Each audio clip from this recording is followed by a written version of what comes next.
MarcelloMania, another one, episode 9, episode Ted Williams. Everyone should know Teddy Ball Game. Bringing on the first two-time co-host, if you want to call him that, Anthony DiCarlo on. We had to talk about Michigan finally getting it done. Beat Ohio State, then the Big Ten championship. They're on to the playoff. We talk about the Lions. They finally get a W. Of course, we talk about the Patriots getting that big Monday night win. Mac Jones just dominated the game. But hey, it's MarcelloMania. Let's do it.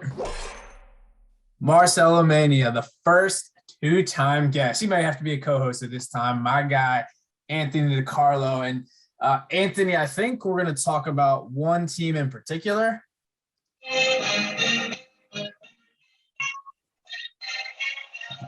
This team right here, baby. Hail to the victors, valiant. Hail to the conquering heroes. Hail, hail. You know, go blue. If you were in Indianapolis this weekend, you might have heard that tune, I think 6 or 7 times throughout the game. But dude, I can only imagine. And hopefully some people have watched or listened to this more than one time. But if they remember the first episode we did, we're going to come full circle on a lot of things because I had you on after the Lions lost on that field goal to Justin Tucker. Where does this rank in sports weekend for you? Because we're going to get into the specifics about Michigan, the Lions, but you had a heck of a weekend, fine sir. I will say this weekend was a memorable weekend in my life. I got to see the Michigan Wolverines win the Big Ten championship with my old man. We made the trip down to Indy with some good friends and, got to experience that. And then the next day, the following day, the Sunday, the day for the pros, the Lions catch their first win of the season. We do not repeat the 2008 season. We are better than we were before. Ultimately a win's a win. It was kind of scrappy. It was a very muddy game on turf, but the Lions pulled it out, ate some kneecaps. Dan Campbell cries his little heart out, gets his first win. Can't ask for much more as a state of Michigan fan, unless you're a Sparta guy. Dude, you had quite the weekend. We'll get a little more specific with, but let's jump back to the Ohio State game. It feels like forever ago now, but a couple weeks ago leading up to that, how did you honestly feel? Because I had gotten to the point, as I'll just say a casual fan, like I lean more Michigan because of this guy right here, number 12, CB12. But I was just like, I'm not going to believe Michigan can ever beat Ohio State until it actually happens. And they finally got it done. But how did you feel leading up to that? I think ultimately that whole week was, leading up to Saturday as a Michigan fan for the last 9 years, you're like, shit. Just shit. It's just shit. You're like, well, we're not saying much anymore. Maybe 3-4 years ago, we had that chirpy banter. We're just not saying much anymore. It's just like, we have the team this year. We know we can do it. Will we do it? And I think ultimately that was kind of the mentality with my kind of group of friends, as far as my Michigan fans, is we got to do it. We just got to do it. We got the unit. We have the pieces. Can we put it together? And from the start, playing at home was a plus. Once I found out the weather was going to be what it was, that was ultimately beneficial to just the fact that CJ Stroud couldn't throw the ball. Our run game is super strong with the three-headed monster that we have, and Hassan Haskins. 5 touchdowns throughout the game. But as far as watching that game progress and being invested emotionally, like just as a fan, this is 10 years in the making. You have Jim Harbaugh on your back, just hoping that he can pull this one out. And for what happened, I think Cade, threw a pick early in the first quarter that made people think, oh, is this the year that we do it or is it not? But when we pulled out with that win, man, it was the happiest I'd been in a long time. And as far as being a Michigan fan goes, it's a win against Ohio State, and Ohio State fans are going to say, yeah, that's one. Go ahead and cry your happy tears about it. But it's one meaningful win that put us in the playoffs, ultimately. So I think can't take it for granted. Yeah, so obviously that was the build up to last weekend. And another reason I wanted to have you on, obviously you're a big Michigan guy, but you went to the Big Ten championship. You mentioned it with your pops. When did you guys get tickets? Like, was it spur of the moment once you won? How'd it go?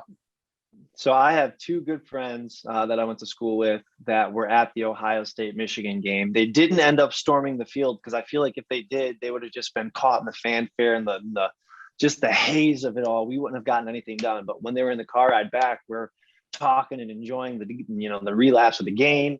And the question goes, well, all right, are we going? What are we doing? Are we buying tickets? And so I think it was that night where we all got in a big group chat. We have a buddy in Florida, one of our friends' brothers, who kind of instigated it too. And so we all got 6-7 people together. I got my dad on the line. I'm like, listen, are you in? And we're in. Unfortunately, our friend from Florida ended up getting COVID, so he wasn't able to make it. But we had him there in spirit, and I think ultimately it just propelled the energy of the night. When we got there, I felt, knowing on Wednesday there were too many good things in place, right? Like, although we had a setback with our friend not being able to come, we had so many things as Michigan fans to be happy about, to be excited about, to be energetic about, that as a sports fan, you have to believe that goes into what happens on the field. And Yeah. so I think, for the most part, we had an amazing time tailgating, got into the stadium, 45-3. Fantastic game being in the stadium. Now I hear on TV, it might have been a little dull, a little boring compared to Alabama, Georgia. But as a Michigan fan, again, that might be one of the greatest nights of my life. Again, seeing it with my old man, spending time with my friends, watching the Blue be Big Ten championships, Big Ten champions for the first time in the modern era. Is something to see. Yeah, that's awesome. That's really kind of what sports are about, just bringing you back to those moments. But it's so cool. And I was getting Snapchats all weekend. I knew you were having a heck of a time. But what's crazy, and so I picked Michigan just because, in a sense, I felt like you were just saying once they got by Ohio State, it just seemed like they weren't going to drop the ball here. So I felt like they were going to go in and probably beat Iowa, but Iowa's a good team. I didn't see it being quite that lopsided. I mean, that's a really impressive win going into what is now the playoff. So a lot of what we hear on talk radio and podcasts, a lot of people have their opinion, but a lot of what we heard was Iowa's defense. And Iowa's defense is a very strong, stout defense. And what they do is they go against the run offense throughout the offseason. So in spring ball, when you have a run-based offense, your defense gets to see that. Whereas, a team like Ohio State, where they're very pass-based, spread-oriented, that defense sees that spread, they get dominated by the run. What we had heard on talk radio throughout the local areas is that Josh Gaddis decided not to change Michigan's game plan from what they have done. We are going to be who we are. We're going to stick to what we do. And that's ultimately going to end up winning us the Big Ten championship. And we're going to be who we are throughout the whole thing. And we're going to be just fine. And I think that's exactly what happened.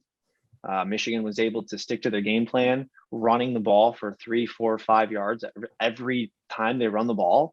And Iowa's a pretty one-dimensional offense as well. With the exceptional PA boot, they don't really go downfield. So I think that there's a lot of things going in Michigan's favor leading into that game. Yeah, and obviously Michigan took care of business.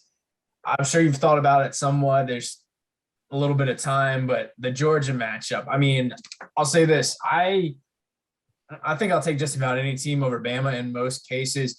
But the way Georgia was starting to talk like they were the best defense ever, blah, blah, blah, like that was probably the least mad I've been at a Bama win. I was kind of like, they almost needed some humble pie, but they are a really, really good team. I mean, this matchup, though, is going to be really exciting because I think people, obviously, usually the 2-3 in theory is better, but really they're trying to keep Georgia and Bama away from each other at championship. What are your initial thoughts on this as we're, a few weeks out? So I will say Georgia even had me fooled. I thought Georgia was going to be a little more competitive in that game, but also a little slice of humble pie for all those people who picked against Bama because Nick Saban, like the Bill Belichick, who I'm sure we're going to get to a little bit later, is you can't bet against those guys. You cannot go against those guys because they know what it takes to win. They know what it takes to lead their team to victory. That's what we saw at Alabama. Alabama absolutely routed Georgia. Like they knew exactly what to do and how to do it. And Georgia had no answer, not even with their very fast, very large D linemen. And it just goes to show what one player means to a team versus what one team means, on the field. And so I think ultimately Bama proved that they are the number one seed. I don't think that Michigan deserves to be the number one seed. Bama definitely earns that spot, but with recognition to the fact that Michigan has had one of the most exceptional years in college football. A very, very strong Cincinnati team up there, as well as Georgia. We're set for a really good New Year's Day. Yeah, I mean, it's going to be a great playoff. And, obviously, like most fans, I would like to ultimately see the playoff expanded. But this is a fun, like, 4 teams. Bama's pretty much in it every year, but Clemson's not in it. Ohio State's not in it. So it's some fresh teams for a lot of casual fans or even the fans that watch it every year. And, do you like your chances? What do you think? Is it going to be a high-scoring game, a low-scoring affair? Because obviously Big Ten football and SEC football a lot of times known more for their defense. They're not, the Big 12 where it's 45-40. What kind of game do you think it's going to be? So I think for the most part, Georgia is well equipped to stop the run. They have the D line, they have the defense to stop the run. So it's going to be a matter of if our quarterbacks and our skill guys can make plays against their very skilled defense. I don't worry about Georgia's offense as much as Michigan's offense, because Michigan's offense, the biggest fear as a Michigan fan is they play a good game and then they don't follow through. I think the one thing that we've seen as Michigan fans is we've played 2 complete games back to back in Ohio State and Iowa. But for the most part, we've never been on this big stage where it's keep winning. Yeah. And you play, or lose and you go home. And usually we go to the Rose Bowl and it's all or nothing. So I think just the inexperience of the program could be up for debate as far as, Harbaugh maybe getting a little too deep in his game planning, not necessarily thinking ahead as far as just trying to win this game versus trying to win the national championship, having a game after that. So that would be my biggest concern leading up to this New Year's Day Orange Bowl. I think you make a really good point there, and I hadn't thought about it too much, but just after the Ohio State game, you just keep going. Now you have a 3-4 week gap. Maybe you overthink things, whereas that's why I thought Michigan was going to win. Obviously, a very good team, but I just felt like, boom, like they beat Ohio State. They're going to go in to Indy, and they're going to get it done in the Big Ten. So that's a great point about just having that gap, maybe overthinking it. Either way, man, I think, we'll see how it plays out in a few weeks. I think it's going to be a really, really good game. But we talked about it a little bit earlier. What about the Detroit Lions? I mean, I was at the point with them too. I was like, I just don't think they're winning this year. And then they win at the gun, right the other day. What was your reaction to that? So just to preface, the night this is recorded, the 2 teams that didn't beat the Lions are playing, the Pittsburgh Steelers and the Minnesota Vikings. So that's happening as we do this. But For the most part, I think the Lions, I didn't get to watch much of that game because, we in this field that we do, we work on weekends sometimes. So I was dealing with some work things. But the Lions game, from the updates I saw, we were kicking field goals when we needed to score. Right. It was a very odd scoring game. I think it was like 27 to 24. It was a very odd scoring game as far as the way we scored. We scored that touchdown at the very end of the game. For the most part, we're not the 2008 Lions. We have a win under our belt. I still believe that Jared Goff, Dan Campbell, all of this is just a, filling for a cavity. As far as some of my very close, smart, intelligent football following friends still wonder why we fired an 11-5 coach for Matt Patricia. Yeah. But when it comes down to this year and what we're capable of doing, we're not complete losers. We might get the first pick in the draft. However, Bryce Young is not ready yet. He's still a sophomore. So we need to tank one more year before we can get a replacement for Jared Goff. For the record, all you Lions fans, Matt Stafford was not as bad as we all said he was. I think he's a very good quarterback and better than Jared Goff. And Yeah. so, you know, for where we're at as Lions fans, that's all I got for you, Phil. We won a game. We beat the Vikings. Jared Goff still is not good. Dan Campbell still needs more kneecaps in his diet, but the Lions are still eligible for playoff contention. Unreal, man. With Well, I had all to of that ask you. said, I mean, because last time I had you on, it was the Justin Tucker record at so I had to get a positive reaction out of a Lions fan, and you and allude, from then too, you've seen our head coach yeah, almost crumble. You've seen him age 10 years because of the stress of being the Lions head coach. And so as a fan, you just wonder, when is it going to end? And it's when we stop doing it to ourselves. I mean, hey, I was starting to wonder too, like preseason's like, oh, this guy's gonna bring some energy, and then they just kept losing. I was like, I don't know how long Dan Campbell's gonna last, but fortunately for him and you guys and in the city, they finally got a win. I mean, definitely happy for the Detroit area guys. And you talked about it earlier. I mean, I'm wearing my Tom Brady sweatshirt right now.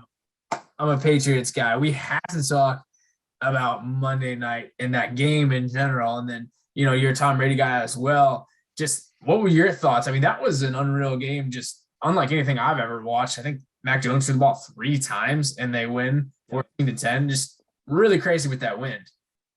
So when I think about the lake effect for Michigan and all the wind we get from the lakes, you're from the Northeast. You understand what that's like. I've never experienced what happened in Buffalo. And I don't know if you've ever experienced anything like that, but to me, you've seen the goalpost shake two different Crazy. directions. Um, but the one thing I did notice is Josh Allen's throwing the ball through that wind. Yeah. Guys got a cannon. I think the Bills still have a lot to look forward to in the AFC.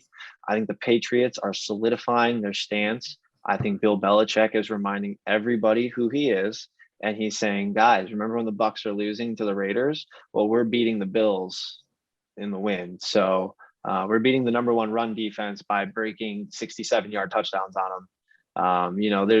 There's just things about this year that Bill Belichick has showed and amplified that it really is a symbiotic relationship between him and Brady, and how successful they were was based upon how talented each one of them was. Yeah. It's crazy. I mean, and obviously when they split everyone's, pick one or the other, I'm always Patriots. If Patriots playing the Bucks, I'm rooting for the Patriots. But I was, kind of leaning towards the side that Brady's the greatest of all time. So if you're making me pick one, I still kind of lean Brady. But at the end of the day, it's Belichick, it's the Patriots. And I thought this would be a better season for him. I mean, they went out and addressed a lot of needs. But I thought it would be like, all right, we'll be back in the playoffs. We'll be kind of getting in the wild card, just kind of sneaking in. And I mean, who knows, with as close as AFC is, 3-4 weeks from now, we could be a wild card team. We could be fighting. So, I don't like to get ahead of myself, but Patriots have certainly exceeded my expectations to this point. They got to bye, then they're at Indy, who's is going to be a really tough team because they're starting to play well. And then they got Buffalo in New England. So, and then they end up with the Dolphins and the Jags. So a couple of easier games to end, even though the Dolphins are playing better. The Bills, meanwhile, they go down to Tampa. So who knows? I mean, the Bills drop another one. The Patriots in a really good spot. But 2 weeks from now, depending on what they do the next 2 weeks, it could be, that game in New England could be for the entire division, could be for the 1 seed, the 2 seed. It's kind of crazy. When you look at the AFC, who do you think is the real threat? I got 2 or 3 teams in mind that I really think it's down to 3 teams in each conference: AFC, NFC. I'll let you start with either conference. Who do you think are the real Super Bowl contenders in each conference? We can go AFC, NFC championship. So ultimately, the AFC, the Patriots are front running. They're leading the AFC. I still do like the way the Bills play. Yeah. I think leading into the postseason, the Bills are a team. It's really tough because the last time we talked, the Titans were one of my hot teams, man. And then Derrick Henry goes down. Yeah. It's tough to see that. I think the Colts are really a good football team too. I think they can make a playoff run to the AFC Championship. The NFC. I'm looking at the Bucs schedule right now, and the Bucs go Buffalo, New Orleans, Carolina, Jets, Carolina. So to me, that's 3 wins 2 against Carolina, 1 against the Jets, maybe 4 against the Saints. They could really push themselves up. I do like the way the Washington football team has been playing. Dallas has kind of been teetering a little bit. So obviously the NFC East is going to be the NFC East, as it always is. Green Bay is doing what Green Bay does. Aaron Rodgers taking care of business in the North. I think the West is going to shape out to be a fun event. I like the Niners.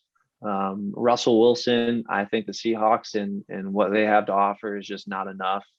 The Cardinals, though, are one of my favorite contenders. I think the Cardinals have a very, very well-equipped football team to win a Super Bowl. So ultimately, it's going to be, can they get past Tom and what he's capable of doing? But in the AFC, I really do think the Patriots are there. I think if they can keep up what they're doing, man, Bill knows how to win Super Bowls. That's for sure. And I think the key, every year it's huge, but I don't know that a Patriots team could go into Kansas City in the playoffs and get it done, even though Kansas City hasn't looked the same. But if they get Kansas City or a team like that at home, I think they're in good shape. I mean, Baltimore is good, but Lamar Jackson is kind of regressing this year. So I'm not, I honestly think. Well, Kansas City, Pat Mahomes is regressing as well. You look at a guy like Pat Mahomes and Lamar Jackson, there's some things going on with these guys. And it's like they're doing the same things that Russell Wilson's doing. Like these mobile QBs are losing their mojo, to speak. Yeah. Like Austin Powers their mojo's getting sucked out of them. And so, it might take a year or two because defenses adjust quickly in the NFL. Yeah. If you're a D coordinator, you like your job. You're not going to let Lamar Jackson run all over you. You're not going to let Pat Mahomes throw for 400 yards on you. You're going to figure it out. Yeah. And so I think that's kind of what's happening to these mobile QBs is they're getting shut down a little bit. But like you said, if New England can go in and beat Kansas City in Kansas City, that's going to really be a message to the league saying, hey, we're here. No, I think it's huge, and if New England can keep the home field, that's huge. You mentioned them. I really think Tennessee's still got a good shot. Derrick Henry might be back at the end of the year. I think Julio's going to play this Sunday, and they've had AJ Brown's kind of been in and out of the lineups, but they're coming off a bye, so maybe they get a little bit healthier. Hopefully for my sake, the Patriots have home field advantage and people have to come through Foxborough, because then I do like their odds. If they're in Foxborough, really like their odds to get to the Super Bowl. And the NFC, I think it's down to 3 teams. I think it's Arizona, Green Bay, Tampa Bay, however it shakes out. Green Bay, I think they got through the bulk of their really strong schedule, and they might drop another one, but I think Green Bay is going to be a 2 seed at worst. So I honestly think it might be a rematch of Green Bay and Tampa Bay again, and I'm just going to go with the home team in that case. I know Brady and the Bucs went into Green Bay last year. I think it's going to be hard to do that twice. Yep. So whoever gets that one at home, I think, is going to take it out of the NFC. AFC, like I said, I think it's down to 3 teams. I hope it's New England and Tennessee in the AFC Championship. And I'll go with Watch out for Cincy. Watch out for Cincy, though. Jamar Chase, Joe Burrows, that Cincy defense is beating teams. They're winning football games, and that's all that matters in the NFL. I can't trust Cincy. I mean, who'd they lose to last week? The Chargers at home? I just can't trust them. Yep. Every time they have a really good core. They have a bright future. I think they're going to be, another piece or 2 contenders for a lot of years. I don't know. I can't. But when you get 41 put up on you, when Baker puts up 41 on an OBJ-less Browns, So your big wins, you lose to the Bears early in the season. Yeah. Lose to the Dolphins and it's preseason. But regardless, Cincy's a little suspect, but in the same respect, they are playing hot. And teams catch fire. And when you catch fire at the right time, shit happens. And that's how you win fantasy championships. That's how you win Super Bowls. No, I mean, I think they're, in a sense, I think Baltimore in theory is more of a contender. I think Cincinnati is a team that is capable of beating any team on any day. I just don't see them stringing together enough to make that, get to the Super Bowl. I'd be really surprised if they even got to the AFC Championship. Not that they're not talented. They haven't been consistent enough. But that is kind of fun with the NFL this year. There's teams with 4 or 5 losses, and they're right in the mix. 1 loss, they're a 2 seed, then they swing down to a 6 seed. It's kind of crazy how it all goes. It's going to be fun to watch how things play out. I mean, just, kind of like the college football playoff, maybe some new teams in the mix. Arizona would be a team that, most fans aren't used to seeing in there. So I'm excited to see how it shakes out. Hopefully favorably for my guys. I will say this is, I feel like every year in the NFL, no matter pick and choose your division or your conference, there's always this weird time of year where you're like, ooh, this is exciting. But you also Mm-hmm. know it's coming to an end. You Oh, know, yeah. preseason football, you're so excited and you don't know what it's going to be like week 15. But when week 15 comes around, you just ask for one more week, please, one Yeah. more week. So take It, it in while we can, football fans, because it's not going to be here for much longer, and we're going to be back at that dead time, wishing it was here. So, dude, it's tough, but it's so true. I mean, it's a long season, and then as you mentioned, all of a sudden you're like, oh man, we only have a handful of weeks left, and then yep. as each week goes down, for college, the bowl games, it's less and less games. Playoffs, half the teams cut out each round, just keep going. But I mean, it's part of it. I guess that's why we have the other sports to turn to. And that's why we're fans, is they keep us here every year. It's like, they keep us coming back. It's just a bad gig. And especially Yeah, if you're a man. Lions fan too, because you're just paying for this shit every year. All right, man. Well, this was a perfect time to get you on. I appreciate it. The first two-time yes on MarcelloMania. Congrats to your guys, Michigan. We'll see how they fare. There you go. Let the fans hear it. But, ladies and gentlemen, Anthony DiCarlo, appreciate you joining, man. Nice, Bill.